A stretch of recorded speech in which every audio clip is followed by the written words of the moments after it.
Stroke के बारे में अभी बताया कि क्या होता है ये हिंदी में लकवे का अटैक। इसमें सबसे इंपॉर्टेंट क्या है? आइडेंटिफिकेशन।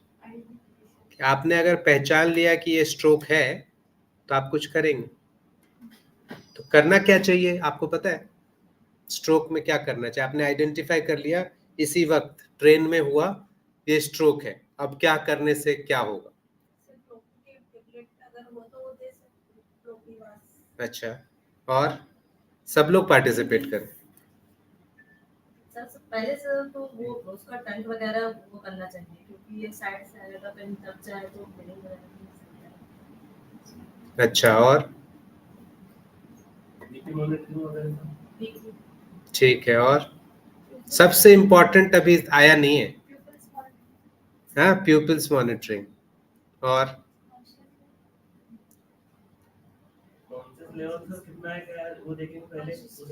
ठीक है, और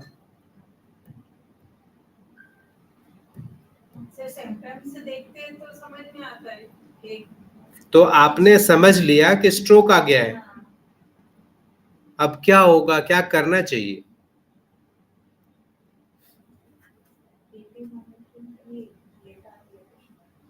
मतलब बीपी मॉनिटरिंग करने से क्या हो जाएगा हमारा?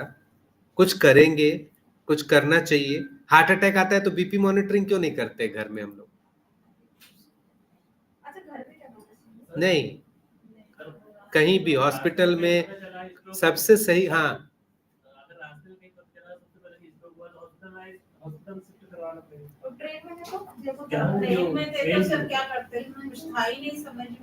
ट्रेन में थे तो क्या करते? तो स्ट्रोक में समय गंवाने से क्या हो जाता है? नहीं, ऑक्सीजन का कोई नाता नहीं, ब्रेन का अटैक है। ब्लीडिंग या क्लॉटिंग वो तो बाद में आता है, अभी तो हमने सीटी नहीं किया। आपको समझ में आया कि ये तो है, और अगर हम उसमें देर हो जाए तो क्या हो? जैसे आप ट्रेन में हैं और जयपुर आपसे 7 घंटे दूर है, तो 7 घंटे के बाद कोई दवा कारगर होगी क्या? सर मेरे पास तो प्रोफिटेब और ये रखी थी मेडिसिन, क्योंकि मेरे को नहीं चल रही थी, मैंने वही मेरे हस्बैंड को दे दी। वो तो ठीक किया आपने, क्योंकि आपके पास जो इमरजेंसी में मिली वो आपने दे दी। लोगों के पास वो भी नहीं रहता है, फिर भी आता है। तो करना क्या चाहिए? जनरल अवेयरनेस कम लग रहा है मुझे, पता नहीं है किसी को कि करना क्या चाहिए। तो क्लास पहले मुझे लगा कि बेवकूफ़ी है ये क्लास करके, अब मुझे लग रहा है कि शायद कुछ पता ही नहीं है। तो अब तो मैं ये स्लाइड्स दिखाने की नौबत ही नहीं आ रही। स्ट्रोक मतलब लकवे का अटैक। अगर लकवे का अटैक आया है, कहते आप 4.5 घंटे के अंदर, जिस समय अटैक आया वो हो गया 0, उससे 4.5 घंटे का टाइमर लगा दीजिए। अगर 4.5 घंटे के अंदर आप किसी हॉस्पिटल में पहुंच गए और सीटी स्कैन हो गया 4.5 घंटे में, तो आपको एक दवा दी जा सकती है अगर वो इन्फार्क्ट है, और वो दवा देने से क्लॉट पूरी तरह से रिजॉल्व हो सकता है और आप बैक टू पहले जैसे हो सकते। लेकिन क्योंकि ये दवा भारत में हर जगह मौजूद नहीं होगा, डॉक्टर आइडेंटिफिकेशन शायद देर हो जाए, सीटी स्कैन हर जगह फैसिलिटी नहीं होती है, तो ये जानना जरूरी है कि सीटी स्कैन का महत्व क्या है। जितने सीटी स्कैन बढ़ते जाएंगे भारत में, एक समय ऐसा आ जाएगा कि स्ट्रोक, पर्टिकुलरली जो स्ट्रोक 2 तरह के होते हैं, एक में ब्लड पहुंचता नहीं है, जम जाता है, जिसको कहते हैं इन्फार्क्शन, और एक जिसमें वेसल्स फट के ब्लीडिंग हो जाती है, जिसको कहते हैं हिमरेज। 85% तो इन्फार्क्शन ही होता है, 15% में हिमरेज हो सकता है। तो अगर ये पेशेंट इन्फार्क्ट हो गया या पहला साइन आपको मिल गया कि ये तो तुरंत हुआ, सडन ऑनसेट होना चाहिए, धीरे धीरे बिगड़ने वाला कहानी स्ट्रोक नहीं हो सकता। Sudden onset focal deficit, focal deficit मतलब कोई भी हिस्से का नहीं चलना, ज्यादातर हाफ ऑफ द बॉडी नहीं चलता है, कभी कभी जबान लड़खड़ाता है, बोल नहीं पाते हैं, तो ये फोकल डेफिसिट है। फोकल मतलब देख रहे हैं आपको, हाथ कमजोर पड़ गया है, जबान कमजोर पड़ गया है, जवाब नहीं दे पा रहे, तो ये सडन अगर हो तो स्ट्रोक है। Sudden onset focal neurological deficit, 5 word. अगर वो सडन नहीं है तो इसका मतलब पहले से प्रॉब्लम था, कुछ और भी हो सकता है। Sudden onset focal neurological deficit, अचानक से हाथ काम नहीं कर रहा, अचानक से जबान हिल नहीं रहा, ये सब डेफिसिट है, न्यूरोलॉजिकल डेफिसिट है। फोकल है मतलब पूरा बॉडी नहीं, बेहोश नहीं हुआ है, सडन हुआ। Sudden onset focal neurological deficit is stroke unless proved otherwise. तो ये सिम्टम आप बहुत जल्दी आइडेंटिफाई कर लेंगे कि स्ट्रोक है। फिर बात होती है कि स्ट्रोक अगर आप पहले के जमाने में देखते हैं, जब ये दवा नहीं थी, तो स्ट्रोक में कोई ना कोई लकवापन रह जाता है, थोड़ा कमजोर रह जाता है, वो आप पहले जैसे प्रायर नहीं हो पाते, प्रायर टू योर बेस्ट जो होते हैं, बिकॉज क्योंकि आप लेट हो गए होते हैं, बिकॉज आपके पास दवाई नहीं होती है। तो स्ट्रोक समझ गए, दूसरा है कि अब क्या करें, समझ गए तो करना क्या है। तो सबसे पहले इफ यू नो कि प्रॉब्लम शुरुआत है अभी, अगर 4 घंटे में हम उसको ट्रीटमेंट नहीं देते हैं तो बहुत सारे डेफिसिट्स बॉडी में रह जाएंगे, भले ही वो चल पाए लेकिन लंगड़ा के चलेंगे, हाथ कमजोर रह जाएगा और वो कभी भरपाई नहीं हो। तो गोल्डन आवर कहते हैं इसको, 4.5 घंटा। इसमें अगर आप सेंटर पर पहुंच गए और सीटी स्कैन होके, सिर्फ सीटी स्कैन हम क्यों करते हैं, ये देखने के लिए करते हैं कि उसमें ब्लड ना हो, हेमरेज ना हो। सीटी स्कैन को और कोई वैल्यू नहीं है, नॉर्मल सीटी स्कैन दिखना चाहिए बस, ब्लीड नहीं दिखना चाहिए, नहीं तो ब्लड थिनर देंगे तो और ब्लड पतला हो जाएगा। ठीक है, तो अब अगर आज के बाद आप अपनी लाइफ में कभी स्ट्रोक देखें तो उसको इमरजेंसी का सिचुएशन बताएं उसको, ये नहीं कि अभी हुआ है तो 2 दिन बाद जाएंगे, कल दिखा लेंगे। इकोस्प्रिन क्लोपिडोग्रेल से नहीं होगा, ये हार्ट को ज्यादा स्पेसिफिक है, और जिसको आपने इकोस्प्रिन क्लोपिडोग्रेल दे दिया उसको ये दवा नहीं दे पाएंगे आप, तो नहीं देना है। फर्स्ट दवा कुछ देना है, स्ट्रोक है ब्रेन का अटैक, इसमें 85% इन्फाक्ट ही होगा, बिना सोचे समझे भी ये गेस कर सकते हैं। एक व्यक्ति को हुआ तो चांसेस है कि 85% इन्फाक्ट है, 15% हेमरेज है। अब हम सीटी स्कैन कराते हैं, क्लियर हो जाता है हेमरेज था नहीं था, मतलब इन्फाक्ट था। इन्फाक्ट है, ट्रीटमेंट दीजिए तुरंत, इंजेक्शन। उसमें कुछ चेकलिस्ट होता है, चेकलिस्ट मतलब हम ये चेक करते हैं कि ये तो नहीं, ये तो नहीं, ये तो नहीं। अगर सब चेकलिस्ट सही है, जैसे हार्ट में भी करते हैं, आपने वो दवा तुरंत आईवी लगाया। स्ट्रोक इमरजेंसी है, आइडेंटिफिकेशन बहुत आसान है। कोई भी फोकल डेफिसिट, ऐसे बहुत सारे स्कोर बने हैं जिससे आप आइडेंटिफाई कर सकते हैं कि क्या है क्या नहीं है। फॉर एग्जाम्पल, सडन ऑनसेट हाथ का कमजोरी, sudden onset deviation of angle of mouth, ये सब स्ट्रोक के सजेस्टिव होते हैं। तो अब पेशेंट हॉस्पिटल आ गया, स्ट्रोक पेशेंट, घर पे तो थ्रोम्बोलाइज नहीं होगा, हॉस्पिटल आ गए, विद इन 2 आवर्स क्या होगा?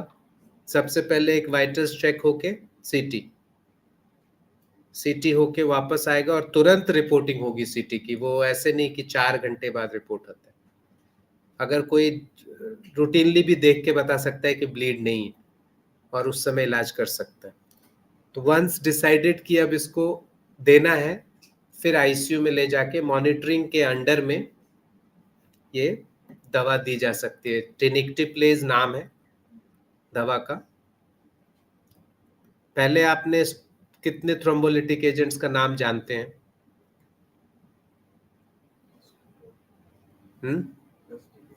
स्ट्रेप्टोकाइनेस कहते थे उसको। दूसरा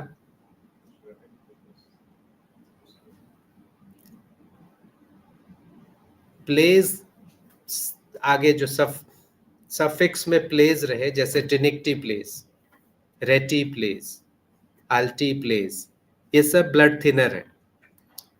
लेकिन इसमें टेनिक्टिप्लेज का सबसे ज्यादा बेनिफिट है इन ब्रेन अटैक। हार्ट में भी ये दवा दिया जा सकता है, देते भी हैं। तो क्या एडवांटेज है? ये 3 प्लेज मैंने बताया और एक स्ट्रेप्टोकाइनेज, एक और काइनेज है यूरोकाइनेज, सब ब्लड थिनर है। इसमें सबसे स्पेसिफिक टू ब्रेन जो है वो टेनिक्टिप्लेज है। पहले एल्टीप्लेज था, पर एल्टीप्लेज से भी बेटर है टेनिक्टिप्लेज। एडवांटेज क्या है? इसको डायरेक्ट आप 1 शॉट में दे सकते हैं। रेटिप्लेज जो है ना, आधे घंटे के बाद रिपीट करना पड़ता है। एसटीके जो है वो 1 शॉट दिया जा सकता है, लेकिन उसमें ब्लीडिंग के चांसेस ज्यादा होते हैं, इसलिए वो एसटीके को तो हटा ही दिया गया है लगभग। एसटीके अगर आपने दे दिया तो उसके साइड इफेक्ट यह है कि अगली बार नहीं दिया जा सकता, उसका एलर्जिक रिएक्शन होता है। तो वो ड्रग काम करता है लेकिन विद साइड इफेक्ट्स। तो ये सेफ है टेनिक्टिप्लेज। और जब भी दवा की बात करते हैं तो 2 चीज चाहिए रहता है, एक होता है सेफ्टी, दूसरा होता है एफिकेसी। दवा जिस लिए दिया है उसमें वो कितना कारगर है, एफिकेसी। हमने उसको ब्लड को, क्लॉट को गलाने के लिए दिया, क्लॉट गलाया कि नहीं दवा, वो उसकी एफिकेसी है। तो इसकी एफिकेसी अच्छी है टेनिक्टिप्लेज की, और इसका सेफ्टी भी अच्छा है। तो सबसे इंपॉर्टेंट जो आता है कभी भी फॉर नर्सेस, डीटीएन क्या है? स्ट्रोक से रिलेटेड है answer. Door to needle time. Door मतलब कैजुअलिटी। कैजुअलिटी में आ गया तो आप कितनी देर में उसको दवा दे सकते? कितने मिनट में सोचते हैं होना चाहिए? जैसे अपना हॉस्पिटल है छोटा सा, पेशेंट कैजुअलिटी में आया, अगर पहचान है, बात हो गई है, तो कितनी देर में थ्रोम्बोलिसिस हो सकता है इस पेशेंट अपने हॉस्पिटल के हिसाब से? 1 घंटा लगेगा। हाँ, कितना? आधा की 1? आधा घंटे से ज्यादा लगेगा।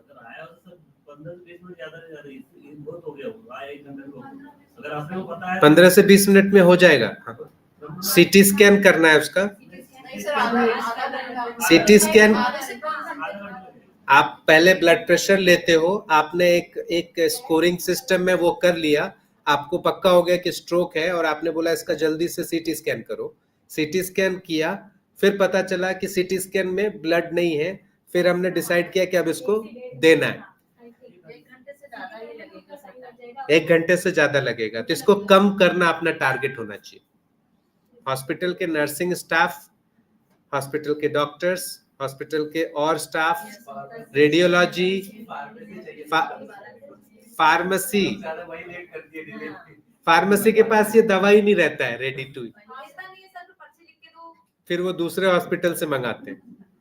तो इसीलिए फार्मेसी वाले को बुलाया है, रिप्रेजेंटेटिव को, कि ये दवाएं इमरजेंसी में अपने पास होनी चाहिए। हाँ, तो फार्मेसी का इंपॉर्टेंस रोल ये है कि ये दवा उपलब्ध रखें, एक्सपायर ना हो जाए, उससे पहले उसको एक्सचेंज करते रहे। ठीक है, तो डोर टू नीडल टाइम का एक कंसेप्ट है।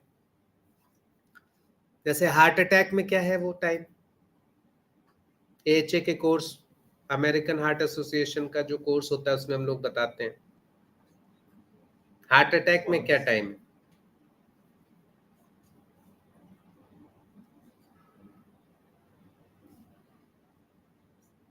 इसमें तो 10 से 15 मिनट से लगेगा। आधा घंटा। आधा घंटा। आधे घंटे में आपका दवा जाना चाहिए। जाना चाहिए।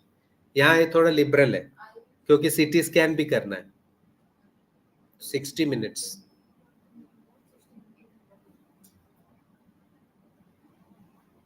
याद रहेगा, 1 घंटे में होना चाहिए, ये एक स्टैंडर्ड है।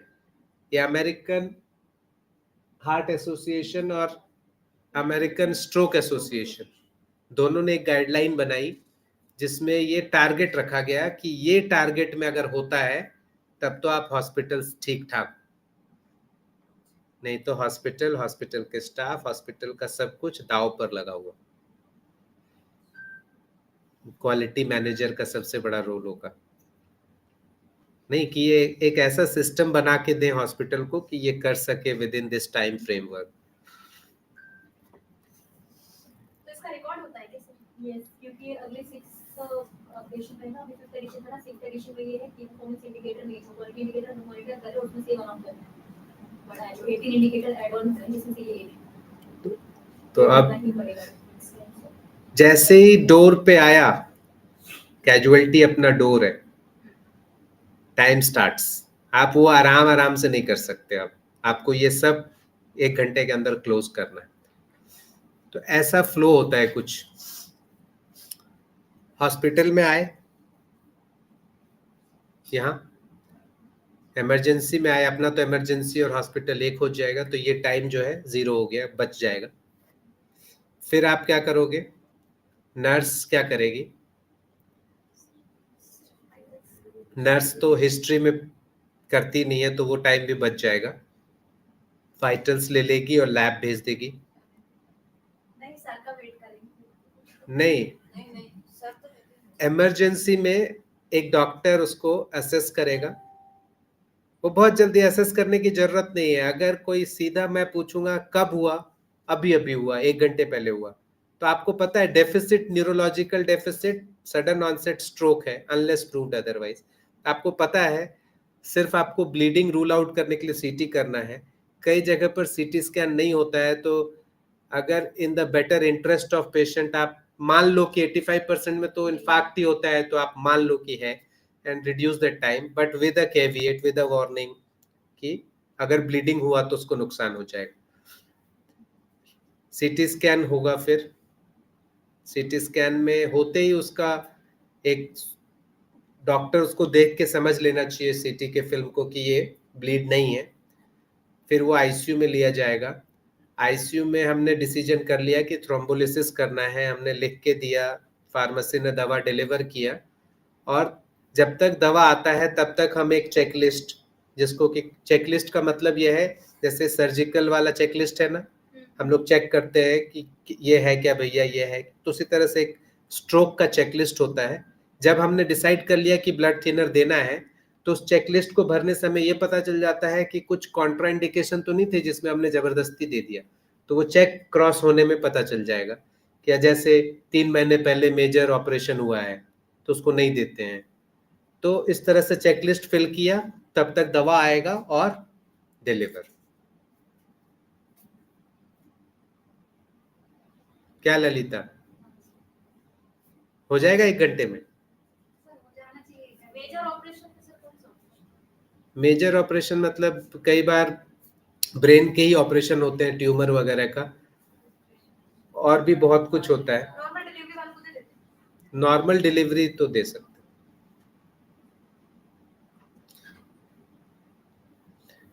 तो देखो ये टाइम पॉइंट्स क्लैरिटी से लिखा है इसमें।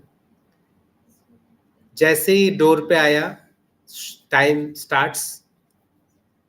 सस्पेक्ट कर लिया आपने 2 बातों से, 2 बजे से बेहोश हो गए, हाथ नहीं हिल रहा है, बोल नहीं पा रहे हैं। आपके डॉक्टर ने देख लिया, आपने कैनुला लगा लिया, शुगर कर लिया, लैब में भेज दिया।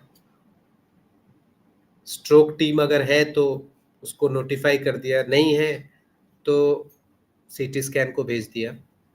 सीटी स्कैन हो के उसका रिपोर्टिंग हो जाना चाहिए कब तक?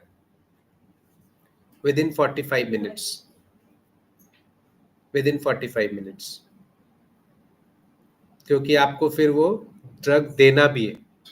वो 15 मिनट जो 45 के बाद है उसमें आप प्रिपेयर करो, सब कुछ करो, चेकलिस्ट और ये सब।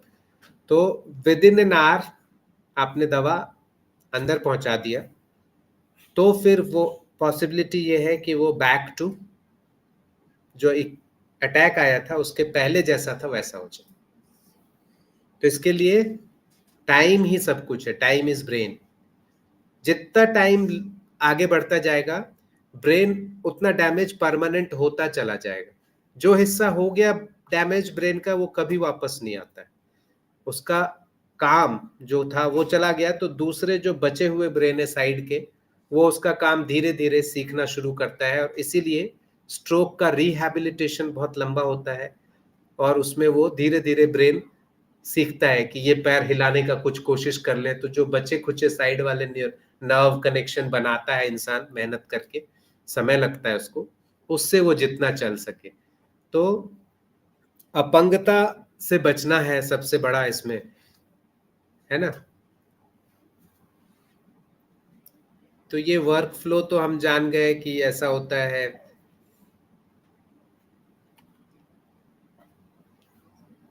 करना क्या रहता है? ये मीटिंग जो हो रहा है ना, ये मीटिंग क्या है? स्ट्रोक प्रोटोकॉल मीटिंग है। इसमें हॉस्पिटल में टीचिंग होती है, डॉक्टर्स टीच करते हैं स्ट्रोक के बारे में टू नर्सिंग, फिजियोथेरेपिस्ट, पैरामेडिक्स, सबको। और दूसरा होता है इस टीचिंग में NIHS को सम्मिलित करना उतना यूजफुल नहीं रहेगा, क्योंकि NIHS का एक स्कोरिंग सिस्टम है। जैसे हमने लास्ट टाइम स्कोरिंग किया था ना, पडुआ स्कोरिंग सिस्टम, कैप्रिनी स्कोरिंग सिस्टम, ऐसे NIHS का एक स्कोरिंग सिस्टम होता है। उसमें भी सब स्कोर करेंगे तो आपको पता चल जाएगा कितना मार्क्स मिला, और उसके बेसिस पर प्रोटोकॉल है कि ये आया तो ये करो, ये आया तो ये करो। तो दूसरा सेकंड लेवल में अगर हम करें तो ये कर सकते हैं NIHS का स्कोरिंग।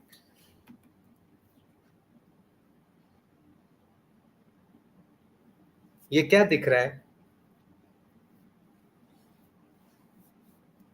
क्या है ये?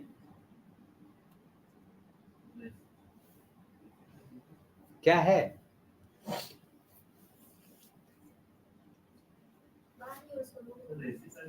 हाँ, क्या है ये?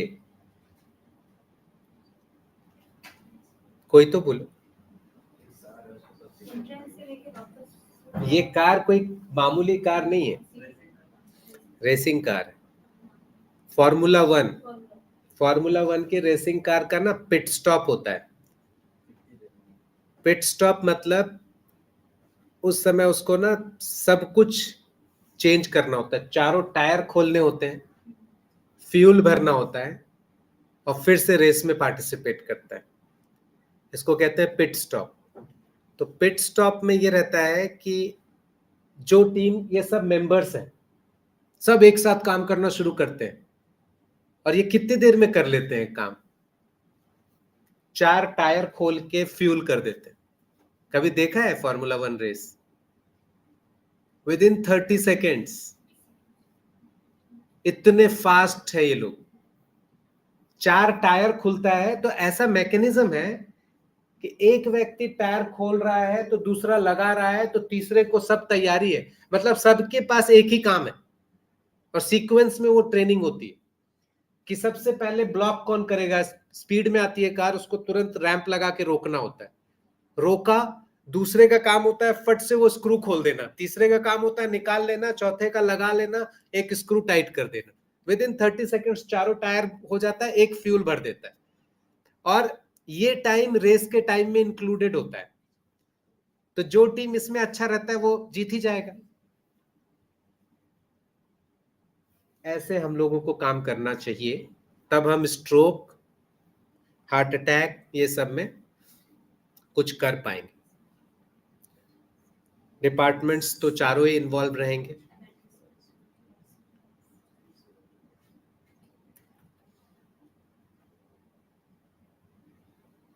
स्ट्रोक टीम में मेंबर्स कौन होने चाहिए? न्यूरोलॉजिस्ट होना चाहिए, रेडियोलॉजिस्ट होना चाहिए, इमरजेंसी फिजिशियन होना चाहिए, स्ट्रोक की नर्स होनी चाहिए, न्यूरोसर्जन होना चाहिए, कार्डियोलॉजिस्ट होना चाहिए, और एक एक्सपीरियंस फिजिशियन होना चाहिए जो कि उस यूनिट को हेड करे या तो इसमें स्ट्रोक नर्स जो है ना, बिल्कुल बीचों बीच रखा गया है। उसका एक मकसद है कि सेंटर में है।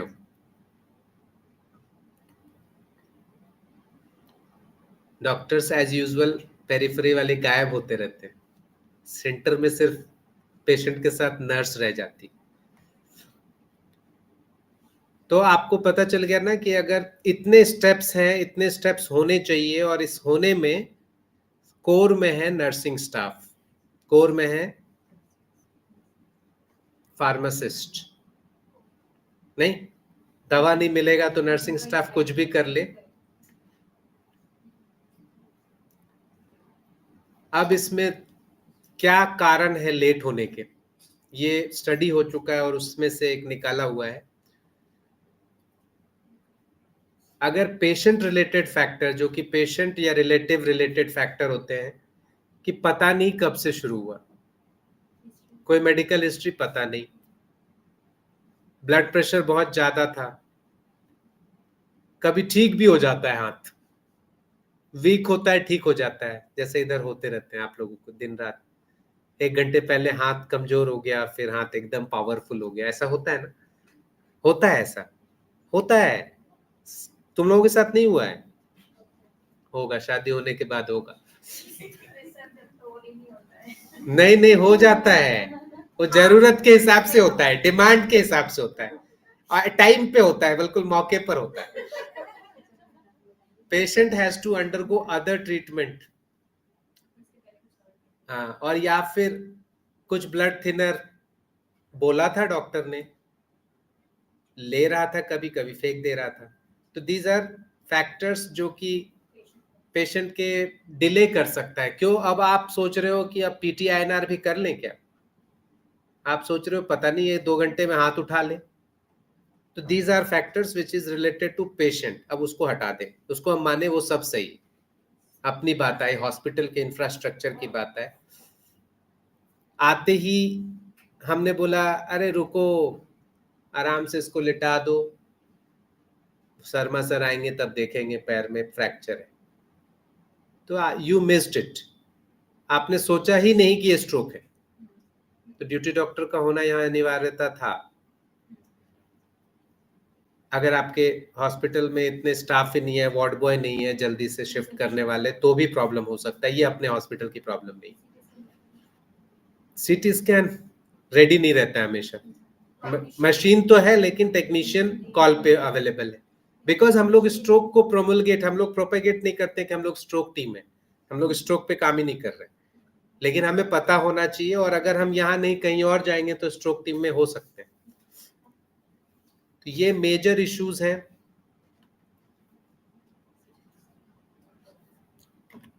स्ट्रोक टीम अगर बनती है तो सबके काम फिक्स होंगे, जैसे वो 6 लोग चारों तरफ से, सबका काम फिक्स होता है, सब काम नहीं करेगा। हाँ, इट्स अ टीम।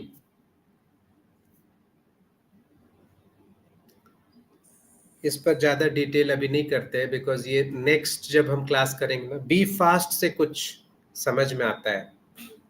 ये जो नीचे है ना, इसमें आप देखो उन्होंने पिक्चोरियल रिप्रेजेंटेशन किया है, और ये बैलेंस खराब हो जाना, आई का एक वीकनेस आ जाना, या हाँ फेस पे आ जाना, आर्म्स पे आ जाना, स्पीच, तो ये दीज आर टी तो टाइम है, अच्छा टाइम सबसे मेन है, जो कि एक्चुअली दिखता नहीं है लेकिन दिखना चाहिए। पेशेंट देखते देखते भूल गए टाइम, तो वो टी इसीलिए लगाया है कि टी से क्या है, टी से टाइम है, ज्यादा टाइम पास मत करना, टी इसलिए रखा है, नो टाइम पास। ये सब हम लोग कर ही लेते हैं, ये हमारा यहाँ पर प्रॉब्लम नहीं है। आईवी एक्सेस तुरंत मिल जाता है, ब्लड शुगर तुरंत कर लेते हैं। ब्लड शुगर एक बहुत बड़ा मिमिक है, स्ट्रोक मिमिक। स्ट्रोक के जैसे फीचर्स आते हैं, सडन ऑनसेट, लेकिन सबसे सिंपलेस्ट कारण होता है कि शुगर ही कम हो गया। आईवी एक्सेस, ब्लड सैंपल जाना, सब हो जाता है। सीटी स्कैन को एक्टिवेट करना, जैसे हम लोग फोन करते हैं तो एक्टिवेट होता है, वो आधे घंटे बाद आता है। 10 से 20 मिनट में क्या होना चाहिए, न्यूरो इमेजिंग हो जाना चाहिए, शिफ्ट हो जाना चाहिए। कंसिडर मतलब हमने सोचना शुरू कर दिया है, हमारा दिमाग में आ चुका है कि हमें ये करना है, अगर कोई कॉन्ट्राइंडिकेशन नहीं हो, और करे तो इन्फॉर्म्ड कंसेंट लेना है, तो ये सब लेना शुरू कर दें, एक्टिविटी ऑन। अब ये इंडिकेशन टीएनके टीपीए का ये शॉर्ट फॉर्म है, टेनेक्टिप्लेज। टेनेक्टिप्लेज जो है प्लाज्मिनोजेन एक्टिवेटर होता है, टिश्यू प्लाज्मिनोजेन एक्टिवेटर। ये सब फाइब्रिनोलिटिक्स कहलाते हैं। फाइब्रिनोलिसिस मतलब जो क्लॉट को तोड़ने वाले, लाइसिस ऑफ फिब्रिन क्लॉट्स। तो इसका इंडिकेशन जो है 4.5 घंटे से पहले देना है। कोई डायबिटिक है तो उसमें वो समय कम होता है, 3 ही घंटे होते हैं। सुना क्या सबने? हाँ डायबिटिक वाला सुना? हाँ सर 3 घंटे। सब कॉन्शियस माइंड में सुन लिया तुम लोगों ने। कॉन्ट्राइंडिकेशन जो होता है ना, ये है, लिस्ट है, ये चेकलिस्ट में रहता है यूजुअली। अगर कोई पाइल्स का ब्लीडिंग हो रहा है किसी को, उसको तो और ब्लड थिनर नहीं दोगे। किसी को सीटी में ही हिमरेज आ गया, नहीं दोगे। कोई spine surgery within 2 months हुआ है, इंट्राक्रेनियल या स्पाइन, एनआईएचएस का स्कोरिंग सीट होता है, उसमें 25 से ज्यादा है, सीवियर स्ट्रोक है तो नहीं देते हैं। खतरा क्या है कि अगर half of the brain involve है, आपने ब्लड थिनर दे दिया तो वो ब्लीड करेगा। तो प्रीवियस हेड इंजरी है जो कि 3 महीने के अंदर में, या major surgery within 2 weeks, ये रिलेटिव कॉन्ट्राइंडिकेशन है। ये होंगे तो भी हम दे सकते हैं। एमआई है 1 महीने के अंदर, इनफैक्ट बढ़ रहा है तेजी से, कोई ब्लीडिंग डिसऑर्डर है, हीमोफीलिया वगैरह है या कुछ है, सीजर, झटके के साथ सीजर की शुरुआत होना, कई सीजर झटके से प्रेजेंट करते हैं, प्लेटलेट्स 1 लाख से कम होना, हेपेरिन मिला हुआ है 48 घंटे के अंदर, और कोई हाइपर सेंसिटिविटी है, पता ही है कि टेनेक्टिप्लेज से नहीं होता है, पिछली बार हार्ट अटैक में दिया था तो प्रॉब्लम हुआ था, उसी को अगर ब्रेन अटैक आ जाए तो दिया जा सकता है, रिलेटिव है। ब्लड प्रेशर का टारगेट बड़ा इंपॉर्टेंट है, ये सवाल डॉक्टर्स भी नहीं बता पाते। एक पेशेंट स्ट्रोक का आया, आपने सीटी किया और वो इन्फार्क्ट है, आपको थ्रोम्बोलिसिस देना है, चेकलिस्ट सही है, सब देना है, तो सबसे इंपॉर्टेंट रहता है कि उसमें ब्लड प्रेशर भी बढ़ता है, हर स्ट्रोक में ब्लड प्रेशर बढ़ता है। तो ब्लड प्रेशर बढ़ा रहेगा और ब्लड थिनर देंगे तो ब्लीड हो सकता है, तो इसलिए कहते हैं कि ब्लड एक कंट्रोल्ड में रहे। अब यहाँ पर कंट्रोल का मतलब 120-80 नहीं होता है स्ट्रोक के बाद, यहाँ पर कंट्रोल का मतलब होता है 185/110 से नीचे रहे, 185/110 से नीचे रहे, मतलब 160/90 है तो कोई इशू नहीं, कंट्रोल मानते हैं इसको, सिर्फ स्ट्रोक के बाद। और इसको हम इससे ज्यादा सप्रेस नहीं करते हैं, ब्लड एंटी हाइपरटेंसिव दे के टारगेट नहीं कम करना चाहते, ये अच्छा है। तो ये एक डिफरेंट है फ्रॉम ऑल अदर। इसमें हम 185 110 तक कुछ नहीं करते, 185 110 के ऊपर है तो कम करने की कोशिश करते। शुगर 140 से 80, आपने 20 से 60 जो है ये 40 मिनट है, इसमें आप शिफ्ट करिए, सब थ्रोम्बोलिसिस शुरू कीजिए, मॉनिटर कीजिए, ठीक। और मॉनिटरिंग रुकता नहीं है, इसके बाद थ्रोम्बोलिसिस कर लिया आपने, इसके बाद भी एक दिन पूरा मॉनिटरिंग होता है कि फिर से ब्लीड ना हो जाए, बीपी शूट ना हो जाए, ये सब देखते हुए। और इसमें जो सेकंड पॉइंट देखो लिखा है, जिसको हमने थ्रोम्बोलिसिस दे दिया है उसमें aspirin, heparin, warfarin, antiplatelets, anticoagulants 24 घंटे में नहीं देना, ठीक है।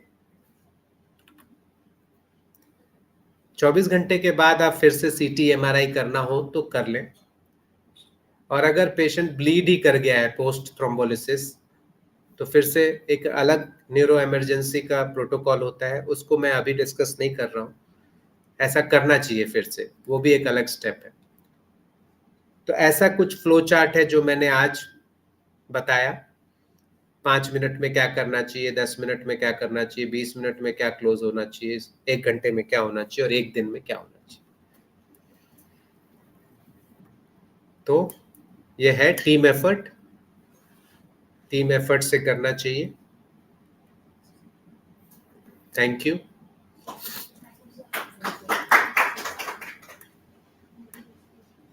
सर एक क्वेश्चन करूं? सर मैं क्या करती हूँ उस टाइम?